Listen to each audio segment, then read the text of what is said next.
Today in the wood shop, I'm going to build something I've had in mind for a while.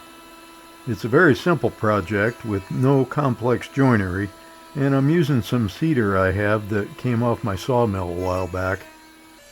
These boards were offcuts really, but it's such pretty wood I couldn't bring myself to throw it away, so this project is a perfect use for them. I'm running them across the joiner here to get one good straight edge so I can rip them on the table saw down to the widths I want.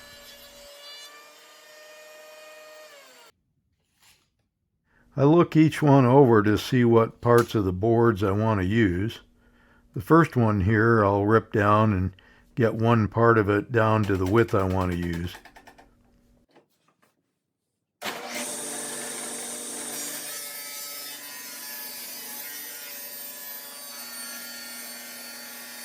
So there's that one, and I'm using what most would consider the bad part.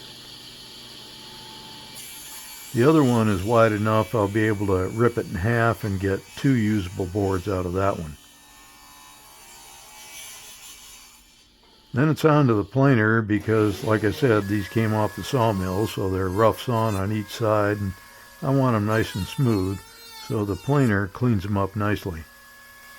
If you started with finished lumber for this project, you wouldn't need the joiner or planer at all, or even the table saw for that matter, and I'll talk more about that later. Anyway, I need to smooth these out, so I send them all through taking very light cuts, and they're good to go after 2 or 3 passes. And if you haven't noticed, I'm keeping the live edge parts on these boards for this project. Next stop is the miter saw, and this first board is the main one that has a live edge on each side. So I'm just cleaning up the ends with these cuts, not really making square cuts here.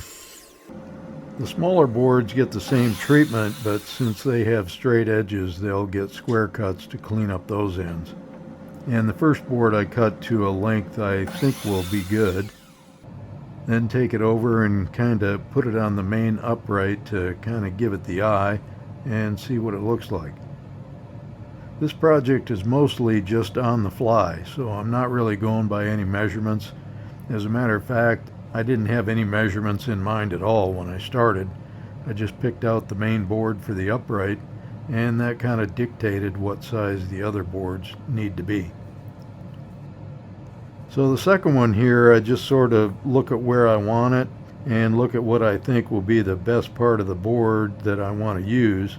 Then I just grab it at the approximate place I want to cut it. My left hand here is the marker. Then walk it over to the miter saw and lay it on there and make the cut. Approximate is good enough. Then I slide it down to clean up the other end, which I wouldn't really have to do either, and I'll show you why shortly, but I do it anyway. Then I cut the third and final board pretty much the same way.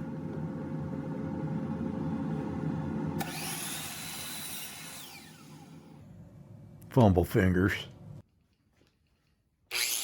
Then it's time for the semi-controlled mayhem machine, the wood shaper head on a small handheld grinder. Basically what I'm doing here is using it to make a faux live edge to blend with the real live edge to make for a softer transition and an overall softer look for the finished project. I'm using a very light touch on most of this because this thing is pretty aggressive in its material removal, so I have to be careful.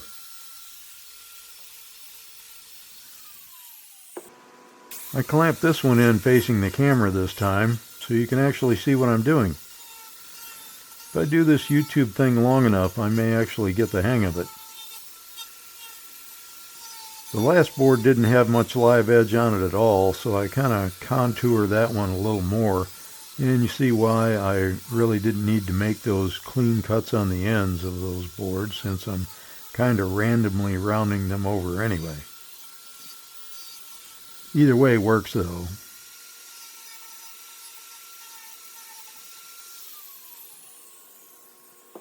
I'll just loosen these clamps and gravity test complete. Still working okay.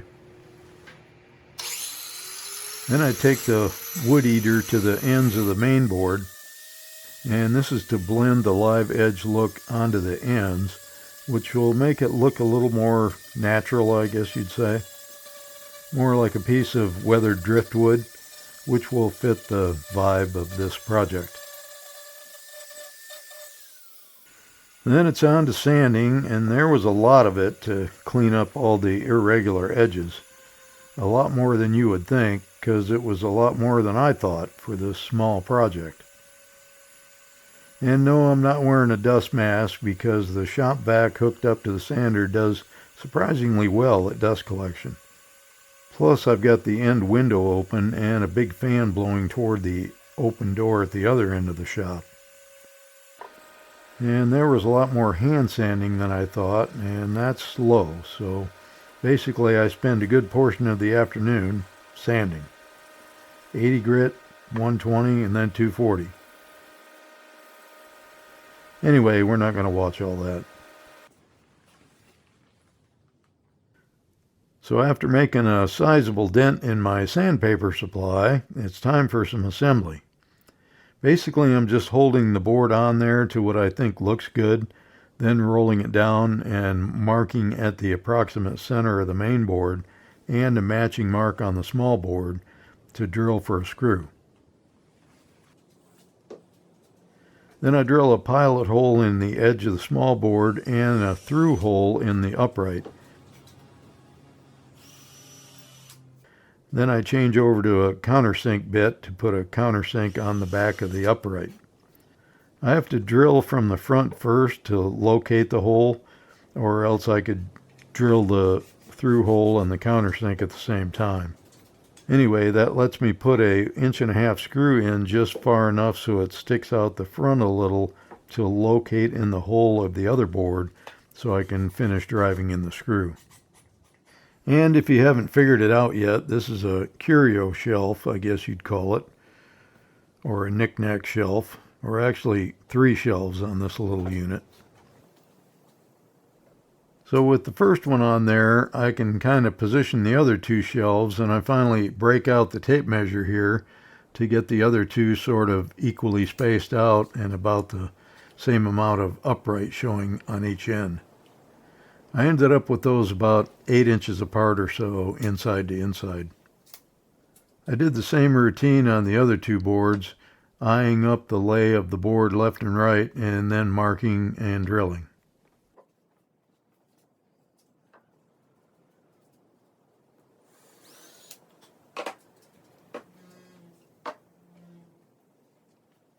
I had to break out the workmate for the center one so I could use that open section to support the workpiece while drilling, which saved me trying to hold it hanging off the edge of the bench, or worse yet, drilling into my workbench. Because, you know, it's such a fine workbench. Got to do something about that one of these days. Anyway, the idea here is that I'm attaching each shelf board with 1 screw in the center, which will allow me to move the boards and get them into alignment before I secure them all the way. This upright is an irregularly shaped board with a live edge and slightly wider at one end than the other, so there isn't a way to use a square to line these shelves up. So I need a little flexibility so I can secure the shelf boards on there, but still be able to move them a bit.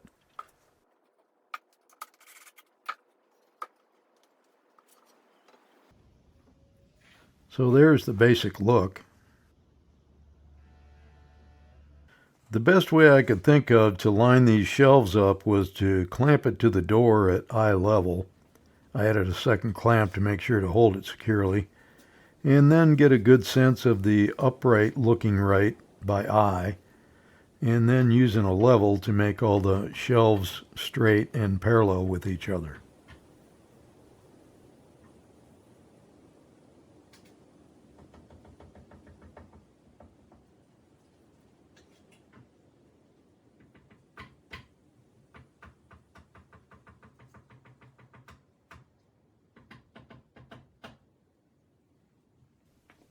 It'll do, I think. Looks fairly straight. Then I carefully took it down and back to the bench without disturbing the shelves, so I could line up by eye, mark locations, and put 2 more screws in each shelf. I had to be careful to not get too close to the live edge that tapered in on the outer edges. Don't want any screws showing. I think 3 screws is plenty to hold these, and I didn't even bother with glue because this is a curio shelf and it's not going to be holding much weight. And don't worry about that rocking. That's just those live edges that are uneven.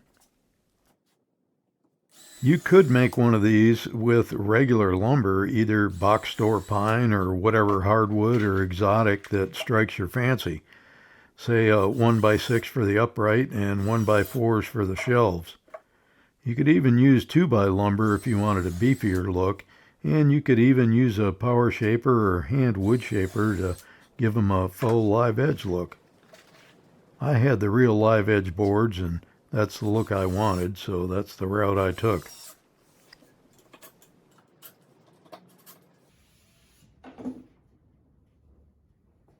So there's the build, all ready for some finish.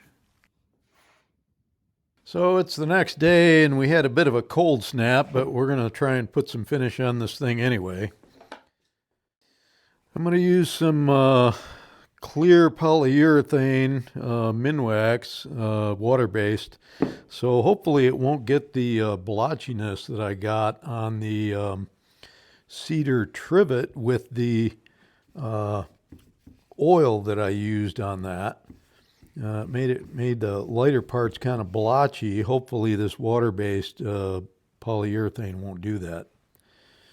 So I'll probably finish this thing off out here in the shop and then take it into the house, put it in the basement to cure and dry. Because like I say, it's kind of chilly out here today. Actually a little too cold for doing this kind of stuff, but we're going to do it anyway. I put a coat of clear on the whole thing, all the while thinking it would have been easier to brush this on if I had dismantled it first and did each board separately, since I didn't glue it. They recommend 3 coats of this stuff with a light sanding with at least 220 grit in between coats, so that's probably what I'll do. And I'll take it apart to do the sanding and the other coats. It'll be a lot easier to sand and recoat that way.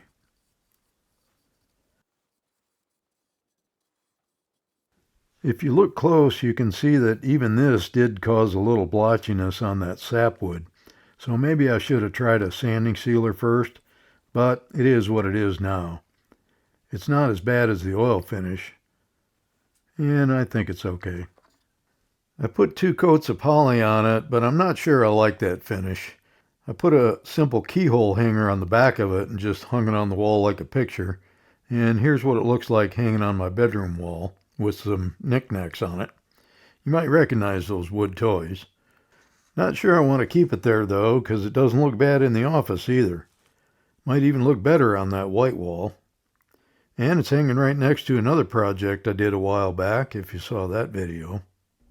Well, that's about it for this one. Hope you had a good Thanksgiving. Thanks for watching, especially if you stuck around this long. We'll see you on the next one.